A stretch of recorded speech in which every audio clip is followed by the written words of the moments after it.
기도하겠습니다. 성부와 성자와 성령의 이름으로. 하늘에 계신 우리 아버지, 아버지의 이름이 거룩히 빛나시며 아버지의 나라가 오시며 아버지의 뜻이 하늘에서와 같이 땅에서도 이루어지소서. 오늘 저에게 일용할 양식을 주시고 저에게 잘못한 일을 저희가 용서하오니 저희를 죄를 용서하시고 저희를 유혹에 빠지지 않게 하시고 하옵소서. 아멘. 자비로우신 주 하느님, 이 추위에도 저희들의 마음과 발걸음을 당신께로 향하게 해주시니 감사와 찬미를 드립니다. 이 시간이 열매를 맺을 수 있도록 저희들의 마음 열어주시고 저희들을 이끌어 주소서. 우리 주 그리스도를 통하여 비나이다. 성부와 성자와 성령의 이름으로. 예, 제게 주어진 시간이 한 30분 정도 될까요? 30분도 채 안 될 것 같습니다. 예. 오늘 사랑을 얻기 위한 관상이라는 주제로 여러분들에게 그 부활과 연결해서 우리가 조금 우리 신앙의 방향 어떻게 되어야 되는지 조금 나누고 싶습니다. 우선 그 예수님의 순환의 시작을 보통 전문가들이 언제부터 보냐면은 그 베타니아에서 예수님께서 그 어느 나병 환자 시몬의 집에 가셨는데 어떤 여인이 그죠? 뭘 들고 왔습니까? 옥합에 향유를 갖고 와서 예수님의 복음서마다 조금씩 다르거든요. 네 복음서에 다 들어가 있는데 어떤 때는 이름이 있고 어떤 때는 이름이 없고 막 그렇습니다. 그래서 발에다 붓기도 하고 머리에도 붓기도 하고 막 그랬는데 잠깐 그 머리에다가 이 비싼 향유를 붓는 것, 그때 그 유다스라는 예수님을 팔아넘긴 그 제자는 그 비싼 걸 왜 낭비하냐고, 그걸 팔면은 이 얼마나 많은 가난한 사람들을 도울 수 있냐고 이렇게 얘기하기도 하고. 근데 거기서 이제 이 복음서에서 나오는 것들은 그 옥합 알바 이름 어떠죠? 제가 늘 이게 알라바스타 이집트산 알라바스타, 이게 보석류예요. 보석류. 여러분들께서 저기 로마의 성 바오로 성당 혹시 가보시면은 그 들어가는 그 성전 안에 그 입구에 큰 기둥이 있습니다. 이집트의 국왕이 성전이 세워지고 난 다음에 선물했다고 하는데 그 아주 은은한 그 빛깔을 내는 알라바스타 옥합이에요. 옥합. 알라바스타. 거기에다가 나르드 향유, 히말라야 산맥에서 나는 아주 비싼, 그러니까 제일 비싼 것. 이 여인에게는 제일 소중한 것을 다 바쳐서, 그래서 예수님의 머리에 또는 발에 이렇게 뿌리는 사건입니다. 그래서 여기서부터 예수님의 순환이 시작되고 예수님께서는 내 장래를 위해서 하는 것이다라고 이렇게 말씀을 하시는 것이죠. 이 여인에게 조금 주목을 해보고 싶어요. 이 여인은 다른 제자들, 유다스도 그랬고 또 베드로도 예수님의 순환을 거절하지 않습니까? 그죠? 그런 일이 있어서는 안 된다라고 얘기하고 예수님 돌아가시면 안 된다라고 얘기하는데, 이 여인은 그 예수님의 장례를 위해서 그 비싼 자기 제일 소중한 것을 깨서 예수님의 머리나 발에다가 발라들고 또 머리카락으로 발을 닦는 것이죠. 예, 이 여인의 행위를 어떻게 볼 수 있을까? 아마 이 여인은 어떤 예수님의 순환 속에 있는 그 사랑을 최초로 감지한 제자, 이렇게 얘기할 수 있겠습니다. 예수님의 순환 안에 있는 그 사랑, 우리 사람들에 대한 나를 위한 사랑, 나를 위한 희생을 최초로 감지하고 그래서 고맙습니다라고 감사합니다라는 그 표현으로서 예수님에게 그런 향유를 발라드리는 사건이죠. 거기에 반해서 제자들은 베드로 계속 거절했고, 그죠? 계속 그런 일이 있어서는 안 된다라고 얘기를 했고, 자기가 제 발을 못 씻으신다고 얘기했고, 자기가 예수님을 위해서 무엇을 해야 할 거라고 이렇게 생각을 했지, 예수님이 자기를 위해서 희생하는 것을 받아들이지 않는 베드로, 또 다른 제자들, 유다스를 포함해서, 반면에 이 여인, 베타니아에서의 마리아, 공교롭게도 나자렛의 마리아와 같은 이름을 가진 마리아, 이 예수님의 순환과 부활에 세 명의 마리아가 등장을 하는데, 바로 이 베타니아의 마리아, 막달라 마리아, 또 십자가 밑에 계시는 나자렛 마리아, 다 같은 마리아로 이렇게 등장을 하는데, 이 남자들, 이 제자들하고 구분되는 것이죠. 그래서 예수님의 순환 안에 숨어 있는 그 사랑을 최초로 감지하고 그리고 감사를 표현하는 제자예요. 그래서 이 베드로는, 이 남성들은 어떻게 보면은 이 조직을 걱정했을지 몰라요. 당신께서 돌아가시면 어떡합니까? 미래를 걱정했고, 교회에 이제 시작된 공동체, 제자들 공동체를 걱정을 했었고, 아니, 이거 합리적이지 않고, 능률, 효율, 결과 이런 것들을 추구했는데, 이 마리아는, 베타니아의 마리아부터 시작된 마리아들은 그것보다는 그 행위 안에 감추어져 있는 사랑을 감지하는 그 능력에 대한 얘기하는 것이죠. 그래서 복음이라는 것이 우리가 주님을 위해서 뭔가를 해드려야 하는 것이 아니고, 주님이 우리 불쌍한 사람들을 위해 무엇인가를 해주신 것에 대해서 감사를 드리는 것이 이 기쁜 소식이고 복음인 것이죠. 저희들 대림절, 그죠? 대림절이 시작됐는데, 대림절에는 그 예수님을 기다리고 갈망하는 시간이죠. 많은 경우에 대림절 이제, 판공성사, 고백성사를 들으면서, 이 대림절에 좀 죄를 좀 덜 짓고, 좀 남을 좀 판단하는 것들 좀 덜 하고, 교만한 것도 좀 고쳐야 되고, 우리는 뭔가를 해야 되겠다라고 생각하죠. 하지만 제가 말씀드렸듯이 대림절은 예수님을 갈망하는 시간이고 예수님을 이렇게 다가가는 시간인 것이죠. 바로 이 베타니아의 마리아가 보여줬던 그 예수님의 사랑을 알아듣는 것, 우리 다가간다라고 말씀드릴 수 있겠죠, 그죠? 그래서 이 순환을 파스카 신비를 대하는 이 두 무리의 사람들, 그러니까는 베타니아 마리아를 대표를 해서 예수님의 순환 속에 있는 그 사랑에 대해서 감사할 줄 아는 제자의 한 무리가 있고, 또 한 무리는 그것을 부정하고 받아들일 수 없고 뭔가 자기가 뭔가를 해야 되겠다라고만 계속 생각하고 있는 제자들이 있다는 것, 우선 말씀드리고 싶고, 또 똑같이 돌아가시고 부활하신 예수님을 만나는 그 막달레자 마리아의 이야기가, 그죠? 우리가 부활절에 듣게 되는데,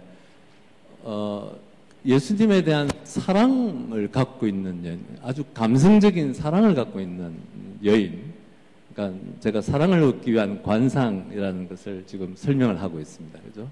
사랑을 얻기 위한 관상이라는 것이 이론을 따지는 것이 아니라 예수님에 대한 사랑에 포커스가 맞춰져 있다는 거죠. 예수님을 정말 사랑하는 것, 거기에 있는 것이죠. 그래서 그 여인이 이른 새벽에, 아니면 아주 해가 뜨기 전에 좀 무서울 거죠. 그리고 그 군인들이 지키고 있고 그 새벽길을 가는 그 마리아의 발길 안에 예수님에 대한 사랑을 갖고 있다는 것을 여러분들에게 말씀드리고 싶고, 또 이 십자가 밑에 서 계시는 나자렛의 마리아, 제가 제 기억에 첫 시간에 그 십자가 곁에 서 계시는 마리아 그 그림을 제가 사진 찍은 걸 보여드리면서 시작했던 것을 기억이 납니다. 다시 한번 우리가 돌아가는 것이죠. 그때 성모 마리아는 십자가 밑에서 무엇을 하고 있는가? 어떤 심정인가? 우리가 흔히들 슬픔에, 고통에 차 계시는 성모 마리아를 쉽게 연상할 수 있겠지만, 또 한편으로는 아마 베타니아 마리아처럼 그 순한 그 희생 안에 숨어 있는 그 사랑에 감사하실 수도 있겠다는 것이죠. 요한복음서에서만 나오는데, 우리 이 마리아, 요한복음서가 아주 정교하게 십자가 밑에 서 계시는 성모 마리아를 그리고 있는 것이죠. 그리고 저는 개인적으로 베타니아의 마리아도 성모 마리아의 하나를 상징하는 사건이라고 생각해요. 그러니까 처음 피아트, 주님의 뜻대로 제게 이루어지소서라고 얘기했던 그 순명은 바로 그냥 예수님께서 이 세상에 오시는 것에만 동의한 것이 아니라, 예수님께서 십자가에서 돌아가시는 그 사건 안에서 있는 그 사랑을 주시는 그 사건을 끝까지 함께 하면서 체험하고 목격한 그 제자상으로서 성모 마리아를 그리고 있을 거라고 저는 확신하고, 베타니아의 마리아도 바로 나자렛 마리아를 상징하는 그 마리아, 공교롭게도 이 세 막달라 여자 마리아, 이 세 마리아가 똑같은 이름으로 복음서에서 반복해서 얘기하는 것이죠. 그래서 다시 한번 말씀드리면, 순환과 십자가의 죽음 안에서 사랑을 체험한 그 여인들 마리아였다는 것이죠. 그래서 이렇게 그 예수님께서 부활하시고 나서 우리가 그 아리마티아 사람 요셉 기억하시죠? 예. 누구였습니까? 아리마티아 사람 요셉.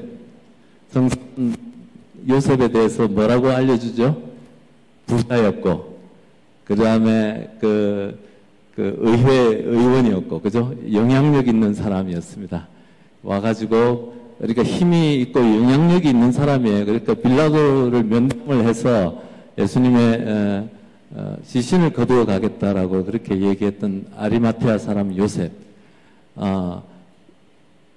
아주 훌륭한 사람이긴 하지만 예수님의 죽음을 대하는 태도가 아주 존경하고 공경하는, 그냥 한 예언자, 대예언자, 훌륭한 예언자에 대한 어떤 그 선행을 하는 정도로 끝나버려요.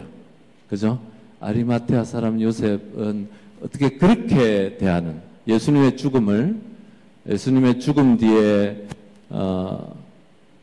그렇게 제자로서 좋은 가르침을 주신 제자로서 좀 양심의 소리에 응답하면서 용기를 내서 빌라도를 찾아가서 그 시신을 요구하고, 그리고 자기가 준비했던 그 묘지에다가 모시는 그런 선행을 하긴 했지만, 그 파스칼 신비 안으로, 죽음 안에 있는 그 신비 안으로 들어가지는 것 같지는 않습니다. 그런데 아까 말씀드렸듯이 막달라 여자 마리아는 다르다는 거죠. 그 예수님에 대한 그 인간적, 인격적 사랑 때문에 그 무덤으로 달려가게 만들고, 그런 마리아가 부활하신 예수님을 체험하는 사건이 있는 것이죠. 사랑을 얻기 위한 관상 조금 있다가 저희들이 기도를 하기 전에 부활에 대해서 조금 이렇게 나누고 싶어요. 우리가 참 부활 신앙을 알아듣기 상당히 어려우시죠? 굉장히 어렵고 저도 어렵습니다. 그리고 아직도 조금씩 알아가는 과정이라고 생각하고 있고, 부활에 대한 그 신앙은 복음서에 있는 부활에 대한 복음의 정언들은 부활에 대해서 잘 이해할 수 있는 이론을 저희한테 제공하지 않습니다. 부활이 무엇이다 라고 우리한테 가르쳐주지 않아요. 그죠? 그것보다는 복음서에 나오는 부활에 관해서는 부활은 뭐냐면은 각각 다른 사람들이 각각 다른 처지에서 부활하신 예수님을 만났다는 체험을 우리한테 알려주는 것이죠. 그러니까 각각 다른 처지에 있는 제자들, 어떤 사람은 정말 실망해서, 그죠? 그래서 떠나는 사람들, 엠마오로 가는 두 청년의 이야기가 그럴 것이고, 어떤 제자들은 두려움에 쌓여서 이 골방에서 문을 닫아 걸고 갑갑하게 이렇게 머물고 있는 제자들이 있고, 또 어떤 제자들은 일상으로 돌아가서 고기잡이를 하면서, 그죠? 무의미하게 아무 열매가 없는 일상의 공허한 삶을 반복하는 제자들을, 각각 다른 제자들이 다른 환경에서 우리 이렇게 부활하신 예수님을 체험했다라는 이 정언들을 갖다가 각각 다르게 우리한테 알려주지, 부활이 이런 거야, 부활은 이런 것이야, 딱 분명하게 우리가 참 알아듣기 쉽게 전해줬으면 우리가 이렇게 고생 안 하고 쉽게 알아들 텐데 그렇게 알려주지 않아요. 이론이 없습니다.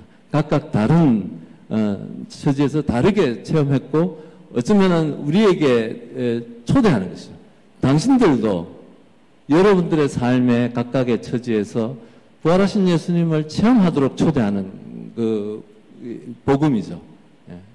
우리도 각각 제자들처럼 어떨 때는 두려움 속에 마음의 문을 닫고 우리 지내기도 하고, 어떨 때는 분노와 실망과 좌절 속에서 어떻게 해야 될지 모르는 답답한 갇혀있는 삶을 살아가기도 하고, 또 많은 경우에는 무의미한 공허한 열매가 없는 삶을 우리 제자들이 바닷가에서 낚시를 하면서 이렇게 새벽에 정말 빈 거물로 돌아왔던 그런 삶을 우리가 똑같이 살고 있을지도 모르겠습니다.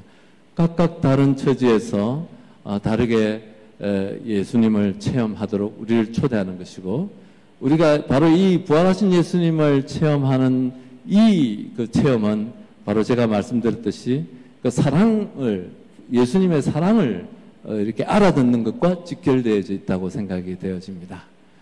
어떻게 우리가 일상 안에서 부활하신 예수님의 사랑, 하느님의 사랑을 이렇게 체험하는 것과 또 우리가 부활을 체험하는 것, 바로 이거 연결되어져 있는 것이죠. 또 하나 그냥 부활과 관련해서 좀 여러분들에게 생각해 보라라고 초대하고 싶은 것은, 최소한 부활의 이야기 중에, 복음서에서 우리에게 알려주는 부활의 이야기 중에 최소한 3번은 제자들이 부활하신 예수님을 알아보지 못했습니다. 그죠? 여러분들 다 기억하실 거예요. 언제죠? 엠마오로 가는 두 청년의 이야기에서도 알아보지 못했고, 또 언제 막달라 여자 마리아도 알아보지 못했습니다. 그죠? 또 언제 못 알아봤죠? 티베리아스 호숫가에서 예수님께서 이렇게 호숫가 해안에 아마 언제부턴지 계속 동사 시제가 계속 지금까지 서 계셨던 시제예요. 언제부턴지 늘 옆에 있었는데 몰라봤던 제자들 얘기를 하는 것이죠. 그 이야기가 뭘 할까? 우리한테 알려주냐면은, 늘 우리와 함께 하시는데 부활하신 예수님의 존재 양식 자체가 달라졌다는 것이죠. 다른 모습으로, 그죠? 우리와 함께 하시는데 제자들이 처음에는 못 알아봤다는 거예요. 나중에 차츰차츰 눈이 뜨여서 마음이 열려서 빵을 나눌 때, 그리고 어떤 새로운 설명을 들을 때, 또 정말 삶 속에서 내가 기대하지 못했던 그 엄청난 그런 어떤 그 고기를 잡는 그러한 것을 할 때 예수님을 알아봤다는 얘기를 하는 것이죠. 그래서 부활하신 예수님의 그 양식이 우리가 기대하는 것처럼 정말 빛나고 화려하고 짠짠하면서 나타나는 그런 것이 아닐 수 있겠다는 것이죠. 그들의 정언은 최소한 그렇게 우리에게 전해지는 것입니다. 그래서 아마 부활절, 이제 내년 부활절 끝나고 나면 많은 분들이 부활을 축하합니다라고 얘기하고, 또 그죠? 가톨릭 교회에서도 그런 말 하나요? 부활하셨습니까? 라고는 묻지는 않습니까? 예. 자관, 그렇게 많은 사람들이 인사를 할 때 이 부활이 무엇일까? 그죠? 그래서 바로 막달레자 마리아도 그렇고, 예수님의 제자들, 베드로를 포함한 제자들이 그랬고, 그 전에 자기네들이 거절했던 예수님의 그 사랑을 알아듣고, 또 예수님께서 주시는 그 희망, 용기, 두려워하지 말라고, 평화가 너희와 함께, 그리고서 사명을 주시고, 이러한 것들이 그들의 삶 안에서 일어나는 체험들을 하게 되는 것이죠.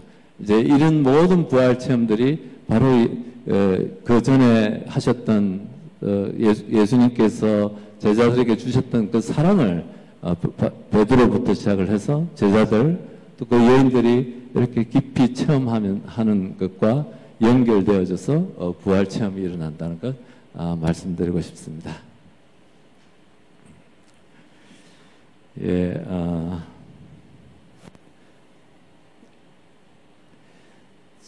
제가 나눠드린 강의 자료를 한번 볼까요? 네. 제가 한 5분 정도에 걸쳐서 이걸 좀 기도를 하실 수 있도록 제가 좀 기도 설명을 좀 해드리고, 그 다음에 한 10분 정도 이렇게 기도하실 수 있도록 하겠습니다. 사랑을 얻기 위한 관상, 그렇게 되어져 있죠? 예. 그래서 모든 것 안에서 하느님을 발견하기, 영어로 Finding God in All Things라고 이렇게 되어져 있는데, 이것은 이냐시오 성인의 개인 체험으로부터, 이냐시오 성인이 30살에 전쟁에 나가가지고 프랑스하고 전쟁에 나가가지고 포탄을 맞아서 다리가 부러져요. 다리가 부러져서 정말 비극적으로 끝나야 되는 그분의 인생이 이 병상에 있으면서 몇 달 동안 병상에 있으면서 극적으로 이 삶이 변화되는 체험을 하시는 것이죠. 그전에는 29살까지의 삶을 그냥 허영에 들떠서 살았다라고 그냥 차마 설명을 못할 정도로 그렇게 사셨던 것 같아요. 병상에 누워서 그때 그러니까 뭐 심심하니까 병상에서 이 형수님이 갖다 준 그 책들, 예수님 그리스도전, 그 다음에 성인전 이걸 읽으면서, 그 다음에 그 당시 이냐시오 성인이 가지고 있던 그 헛된 망상들, 어떤 귀족 부인을 위해서 봉사하고 그녀로부터 호감을 얻겠다는 그런 망상, 바로 이 두 번째, 이것이 훨씬 더 재밌긴 한데, 생각이 끝나고 나면 왠지 좀 씁쓸하고 뭔가 좀 허무한 느낌이 마음속에서 일어나고, 반대로 예수님의 그리스도전을 읽고 그 다음에 성인전을 읽으면서 성인들과 같은 삶을 사는 고행과 극기, 남을 위한 삶을 사는 것들이 굉장히 좀 밋밋한데 왠지 그 뒷맛이 굉장히 은은하고 그냥 충만한 느낌을 가져다 주면서, 이냐시오 성인이 일상 안에서 하느님께서 지금 그 병상에 몇 달을 계셨거든요. 수술이 너무 위험해서 돌아가시는 줄 알고 열도 너무 올라서 그 종부성사, 그때는 병자성사를 받고 죽음을 준비할 정도였는데, 근데, 서서히 그 몇 달 동안 있으면서, 병상에 있으면서, 이러한 것들 안에서, 이러한 다른 느낌들이 오가면서 그 마음을 움직이는 것 안에서 하느님께서, 성령께서, 이냐시오 성인에게 지금 얘기를 하고 계시는구나에 대한 체험들이 일어나기 시작을 해요. 그래서 일상 안에서, 지금은 하나도 우리가 어색하지 않은데, 그 당시에는 하느님께서 우리와 개인적으로 이렇게 통교하시고, 이렇게 말씀하신다라고 얘기하면은 이단으로 몰릴 수 있는, 감히 교회를 통하지 않고 어떻게 하느님이 직접 우리에게 말씀을 하신다고 생각하지? 그런 시대였습니다. 그래서 오해를 받아서 종교재판에 넘겨져서 감옥생활도 이냐시오 성인이 하시게 됩니다. 그래서 개인의 그 체험들, 하느님께서 우리에게 직접 말씀하시고 자기를 드러내 주시고, 또 자기의 욕심을 내려놓으면 내려놓을수록 하느님께 더 우리가 가깝게 다가간다는 것을 병상에 있으면서 직접 체험하는 것이죠. 그래서 모든 것 안에서 하느님을 발견하기라는 것은 우리가 일상 안에서, 삶 속에서 어떻게 하느님의 소리를 듣고 그것에 따라서 우리가 살아가는가, 그런 관상으로 이끄는 기도이다 하는 것이죠. 다시 한번 말씀드리면, 모든 것 안에서, finding God in all things라는 데서 all, 당연히 좋은 것도 포함하겠지만 더 중요하게는 나쁜 것도 포함해서, 이냐시오 성인의 이 포탄에 다리가 부러지는 것은 기사를 꿈꾸고 군인이었던 그에게는, 출세를 해야 되는 그에게는 치명적인 비참한 인생이었고, 그리고 첫 번째 수술, 거의 돌아가실 정도로 위험한 수술을 하고 나서 수술이 끝나서 보니까 다리 수술하는 게 잘못돼가지고 뼈가 툭 튀어나온 거예요. 이분 이 허영심에 참을 수 없어서 2차 수술까지, 마취제도 제대로 없을 때 그렇게 하셨던 그 허영심을 가지고 있던 그분, 바로 그런 위험한 그 상황에서도 하느님께서는 그를 이끄시고 얘기하시고 새로운 생명을 주시도록 이렇게 말씀하시고 거기에 응답해가는 자신의 모습을 발견하는 것이죠. 그래서 이 모든 것 아니라는 것 안에 좋은 것들만이 아니고 더 훨씬 더 중요하게 우리에게 일어나는, 우리가 생각해서 좋지 않다라고 하는 이 모든 것 안에서도 하느님께서 함께 하시고 우리와 소통하시려고 하신다. 그래서 230번 같이 보이시나요? 예. 두 가지 주의할 게 있는데, 사랑은 말보다 행동으로 나타나야 된다.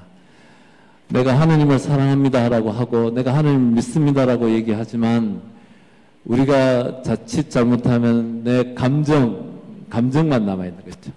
자기 감정 안에 속아서, 사랑은 그 말보다 행동으로, 어떤 행동이냐면은 자기를 희생하고 하나님을 위해서 선택하는 그런 희생들이 있어야 된다. 예수 그리스도의 육화, 바로 우리가 기다리고 있는 예수님의 성탄은, 그 예수님께서 인간의 육체를 취하셨다는 것은 바로 그 행동을 얘기하고 약함을 받아들이고 나약함을 받아들이고 병고와 질병과 모든 이것을 받아들이는 그 행동이다 하는 것이죠. 231번에 그냥 제가 다른 설명을 못할 것 같아요. 그냥 짧게 얘기를 하면은, 사랑은 쌍방의 통교다. 사랑은 서로 주고받는 데 있다. 쌍방, 일방이 아니라 쌍방이다. 하느님한테 이거 해주세요, 저거 해주세요, 끊임없이 내 부탁하는 것들, 우리가 비록 이렇게 시작할 수 있지만은 진정한 사랑이 성숙하는 것은 쌍방에 주고받는 데 있다. 그래서 하느님께서 주시고 나도 하느님을 위해서 무언가를 해드려야 되는 것들에 대한 얘기다. 234번, 오늘 저희들 좀 기도하는 것에 좀 초대하고 싶은 것은 234번, 그냥 이렇습니다. 말이 좀 옛날 말들인데, 내가 받은 은혜들, 창조와 구속을, 구원을 통해서 받은 은혜들, 그리고 나에게 주어진 개별적인 선물들, 즉 이 말이죠. 하느님께서 우리 각자에게 하신 일들, 평생에 걸쳐서도 좋습니다. 하신 일들이 있으시죠. 하느님께서 우리의 삶의 역사 안에서 하신 일들, 이루신 일들, 또 나에게 주신 것들도 있을 겁니다. 이런 것들을 기억하는 것입니다. 제가 말씀드렸죠. 그 사랑은 감사합니다라고 얘기하는 것이 있다. 하나님이 주신 것들, 하나님 예수님께서 자기를 희생해서 주신 그 사랑 안에 감사합니다라고 우리가 얘기하는 것에 있는 것이다. 그래서 얼마나 나를 위해서 얼마나 많은 일을 하셨고 당신이 가지신 것을 얼마나 내게 주셨는지 생각하고 또 주님이 당신의 거룩한 안배에 따라 할 수 있는 한 당신 자신까지 내어주시고자 하셨다. 당신 자신까지. 우리가 늘 하나님께서 주시는 선물에만 관심을 갖지만 모든 복음, 모든 성서가 우리에게 알려주는 것은 예수님 자신, 하느님 자신이 제일 큰 선물이다라는 것들 우리가 마음으로 깊이 느끼며 생각한다. 그래서 기도하실 때 그냥 제가 오늘은 아무것도 준비 안 했고 그냥 내 삶을 통해서 하나님께서 내 안에서 이루신 것들, 나에게 주신 것들, 또 짧게는 지난 여러분들 그 1년이죠. 신앙학교, 영성학교죠. 영성학교에서 하나님께서 주셨던 감사한 것들을 되돌아보는 시간. 하나님께서 나에게 무엇을 주셨는가? 내 안에서 무엇을 이루셨는가? 또 나아가서 나를 어디로 이끌어 가시고자 하시는가에 대해서 한 10분 정도 조용히 이렇게 시간을 가지면 좋겠습니다.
시간이 짧았죠. 저희 예수의 전임 총장 신부님인 페드로 아르페 신부님이 그 기도 같이 읽으면서 마칠까 합니다. Finding God, 하느님을 찾는 것. 하느님을 찾는 것보다 더 실제적인 것은 없습니다. 절대적이고 확실한 방식으로 하느님과 사랑에 빠지는 것보다 실제적인 것은 없습니다. 하느님을 찾는 것은 당신이 사랑하고 있는 것과 당신이 생각하는 상상력을 사로잡는 것 등 모든 것에 영향을 주기 때문입니다. 아침에 침대에서 당신을 일어나게 하는 것, 저녁에 무엇을 할 것인지, 주말을 어떻게 보낼 것인지, 무엇을 읽을 것인지, 무엇을 알고 있는지, 당신의 마음을 아프게 하는 것과 기쁨과 감사로 당신을 놀라게 하는 것을 결정합니다. 사랑에 빠지고 사랑에 머무르세요. 그것이 모든 것을 결정할 것입니다. 영광이 성부와 성자와 성령께. 네, 10번의 귀한 시간을 통해서 우리 이나시오 성인의 영성의 맛과 깊이를 아낌없이 나눠주신 우리 구동 미카엘 신부님 큰 박수로 감사의 뜻을 표해주신 감사합니다.